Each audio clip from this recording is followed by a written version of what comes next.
اور میرے بھائیوں اور دوستو، اللہ نے اپنے فضل و کرم سے اس امت کو بھی اللہ رب العزت نے سارے عالم کے انسانوں کے لیے بھیجا ہے اور ہر امتی کو بھیجا ہے۔ میرے دوستو، چاہے ہمارا یعنی مرد ہوں، عورتیں ہوں، لڑکے ہوں، لڑکی ہوں، بیٹے ہوں، بیٹی ہوں، اور پھر چاہے بادشاہ ہو، چاہے فقیر ہو، امیر ہو، چاہے غریب ہو، اور چاہے میرے دوستوں کہیں بھی دنیا میں پیدا ہوئے ہوں، اللہ نے یہ کرم فرما دیا، فضل فرما دیا کہ ہر امتی کو اللہ نے میرے دوستوں سارے عالم کے انسانوں کی ہدایت کا ذریعہ بنا دیا۔ اب جب ہم جو ہے میرے دوستو سارے عالم کے انسانوں کی ذمہ داری اپنے اوپر سمجھ کر میرے دوستو محنت کریں گے، اب جیسے ہم اور آپ بیٹھے ہیں میرے دوستو، اگر ایک آدمی اپنے آپ کو ایک انجینئر سمجھ کے بیٹھا ہوا ہے تو اس کے مطابق اس کو اللہ تعالیٰ سجائے گا،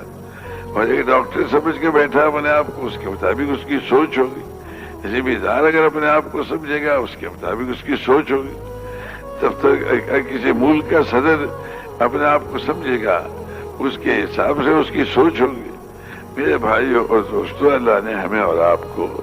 حضور اکرم صلی اللہ علیہ وسلم ہمارے عالی مقصد کے لیے دنیا میں بھیجا ہے۔ جب ہم بیٹھ کے سوچیں گے تو اس حیثیت سوچیں گے کہ سارا عالم ہمارے سامنے ہے جس کے لیے اللہ نے ہمیں بھیجا ہے، اور اس لیے بھیجا ہے کہ ہم جو ہیں اس کے بندوں کی بندگی سے نکال کر اللہ کی بندگی میں لوگوں کو لے کے آئے، اور ادیان کے دینوں کے ظلم سے نکال کے اسلام کے عدل میں لے کر آئے،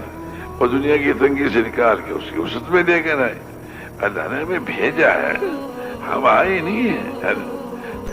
یعنی اللہ نے ہمارے مثال شخص کو یعنی پورے کے پورے دین کو یعنی دنیا میں وجود میں لانے کا ذریعہ بنا دیا، پھر سبب بنا دیا۔ بس ہماری کم قسمتی یہ ہے کہ میرے دوستو اللہ نے اتنا اونچا ہمیں کام مرمت فرمایا ہے، سمجھ گئے؟ ہم جو ہے میرے دوستو اس اونچے کام کو جس سے کہ پورا کا پورا دین زندہ ہوگا، یعنی عقائد بھی درست ہوں گے، عبادات بھی زندہ ہوں گی، اور میرے دوستو معاشر کے متعلق جو احکامات وہ بھی زندہ ہوں گے، معاملات کے متعلق جو احکامات وہ بھی زندہ ہوں گے، قضا یہ سیاست کہتے ہیں اس کے متعلق جو حکم وہ بھی زندہ ہوں گے، ساری دنیا میں علم بھی زندہ ہوگا، ذکر بھی زندہ ہوگا، اخلاق بھی زندہ ہوں گے۔ حضور صلی اللہ علیہ وسلم